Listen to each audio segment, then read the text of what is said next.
Polygraph और narco test ऐसे दो टेस्ट हैं जिनसे हम किसी भी व्यक्ति ने जो चीज़ें छुपाई हुई हैं अपने दिमाग में, जिनको वो आसानी से नहीं बता रहा है, उनको जानने की कोशिश करते हैं। और ख़ासकर जो इसका उपयोग है वो अपराधियों के से जानकारी लेने में होता है कि उन्होंने कौन सा क्राइम किया है, कैसे किया, कब किया, क्यों किया है। तो उन सब चीज़ों को जानने के लिए हम लोग पॉलीग्राफिक और नार्को टेस्ट का उपयोग करते हैं।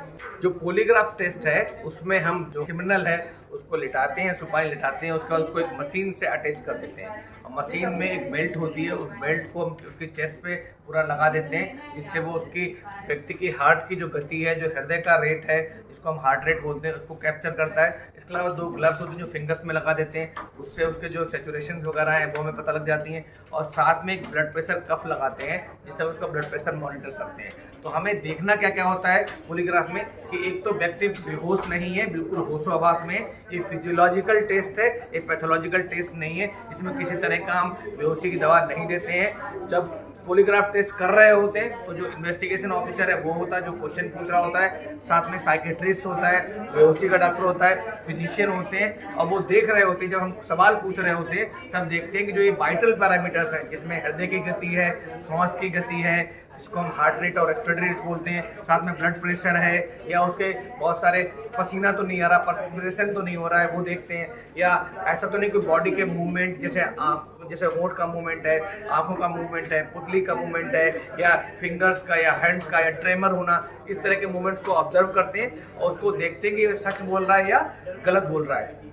नॉर्मली जब भी व्यक्ति को झूठ बोल रहा होता है, सच बोल रहा होता है, तब उसके ये सिम्टम्स हैं, एग्जैजरेट हो जाते हैं, इनमें चेंजेस आते हैं या फ्लक्चुएशंस होती हैं। उसके बाद हम नॉर्मली सिंपल क्वेश्चंस पूछते हैं, सिंपल डेमोग्राफिक क्वेश्चन पूछते हैं कि आपका नाम क्या है, आपकी उम्र कितनी है, आपका सेक्स क्या है, आप कहाँ रहते हैं, आप की जन्मतिथि क्या है, डेट ऑफ बर्थ क्या है, आज का दिन क्या है, आज की तारीख कितनी है, आप किसी व्यक्ति को कब से जानते हैं, उससे आपका क्या संबंध था, आपके लास्ट संबंध कब कैसे थे, लास्ट कब मिले थे, आपकी कोई लड़ाई झगड़ा तो नहीं हो रहा था, कोई मारपीट तो नहीं हो। तो ये सारे सवाल हम एक एक करके पूछते हैं। नॉर्मली ऐसा होता है कि जब हम सवाल पूछ रहे होते हैं, जो नॉर्मल सवाल इनका सही आंसर है, तब व्यक्ति जो है उसकी जो पैरामीटर्स हैं उनमें कोई चेंज नहीं आता। मतलब उसकी हृदय गति नॉर्मल रहती है, जैसे 80 या 100 के आसपास चल रही है तो उतनी रहेगी।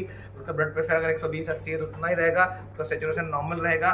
उसके पास कोई पसीना नहीं आ रहा होगा, उसकी कोई बॉडी में कोई मूवमेंट या ट्रेमर्स नहीं हो रहे होंगे, जैसे हाथ में, मुंह में, नाक में या आंखों में या पैरों में, लिम्फ में। बट अगर कोई व्यक्ति झूठ बोल रहा है तो ऐसा हो सकता है संभवतः कि उसके वाइटल पैरामीटर, जिसमें हार्ट की गति उसकी बढ़ जाए, 80 की जगह 100 या 120 हो जाए, या उसका रेस्पिरेशन जो नॉर्मली 15-16 होता है, 18 होता है, वो 20-22-25 हो जाए, या उसका ब्लड प्रेशर बढ़ने के अलावा उसको पसीना आने लग जाए पूरे में, या फिंगर्स के मूवमेंट शुरू हो जाए, जिनको हम ट्रेमर्स बोलते हैं, आँख की पुतलियाँ मूवमेंट करने लगें, या जो आँख की जो कार्निया होती है, जो पिपिल होता है, वो डायलाइट कर जाए। तो ये ऐसे बहुत सारे एविडेंस हो सकते हैं, क्लिनिकल एविडेंस हो सकते हैं, जिससे हमें लगेगा कि वो व्यक्ति झूठ बोल रहा है। बट पॉलीग्राफ टेस्ट जो है वो 100% सत्य नहीं होता है। इससे हम 100% कन्फर्मेटरी टेस्ट नहीं बोलते हैं। इसमें बहुत सारे जो चालाक लोग हैं, जो बहुत सारे क्रिमिनल जो होते हैं, जो पेशेवर क्रिमिनल हैं खास करके, वो इससे बच सकते हैं। तो इसलिए हम लोग दूसरे टेस्ट करते हैं। और जो पॉलीग्राफ टेस्ट में जो व्यक्ति बता रहा होता है उसको हम जो क्रिमिनल है उसने जो हिस्ट्री दी है, जो उसने पहले बताया, उससे भी कोरिलेट करते हैं कि वो मैच कर रहा है नहीं कर रहा है। इसके अतिरिक्त कोई एविडेंस पुराने मिले हैं वो उससे मैच कर रहे हैं नहीं कर रहे हैं। इसके अतिरिक्त जो उसने नई लीड दी, नया कुछ बताया है, उसको हम सर्च करने की कोशिश करते हैं। अगर वो भी मिलान कर जाता है तो हमें लगता है कि इसने जो बोला है वो सही बोला है, और उससे हमें कुछ ना कुछ एविडेंस जो दी है उनसे हमें फायदा होता है। नार्को टेस्ट और पॉलीग्राफ टेस्ट में क्या डिफरेंस है? तो जैसे मैंने बताया, पॉलीग्राफ टेस्ट नॉर्मली फिजियोलॉजिकल अवस्था में होता है, उसमें कोई बेहोशी की दवा नहीं देते, उसमें डिफरेंट तरह के हम पैरामीटर्स को मेजर करते हैं और उसके बाद उसको कोरिलेट करते हैं। सेम नार्को टेस्ट में क्या होता है, व्यक्ति को हम बेहोश करते हैं। इसमें हम एक दवाई देते हैं जिसका नाम है थायोपेंटोन, सोडियम थायोपेंटोन, या जिसको हम बोलते हैं ट्रुथ सीरम, जिसका मतलब इससे हम सच्चाई उगलवाने की कोशिश करते हैं। जबकि पॉलीग्राफ को बोलते थे हम लाई डिटेक्टर टेस्ट। तो इसको बेहोश करने के बाद हम मरीज से कुछ सवाल पूछते हैं, उस समय फिर दोबारा हम उन वाइटल पैरामीटर्स को, जैसे हृदय की गति है, श्वास की गति है, ब्लड प्रेशर है, सैचुरेशन है, इन सिम्टम्स को देखते हैं और उसके बाद देखते हैं कि वो झूठ बोल रहा है या सच बोल रहा है।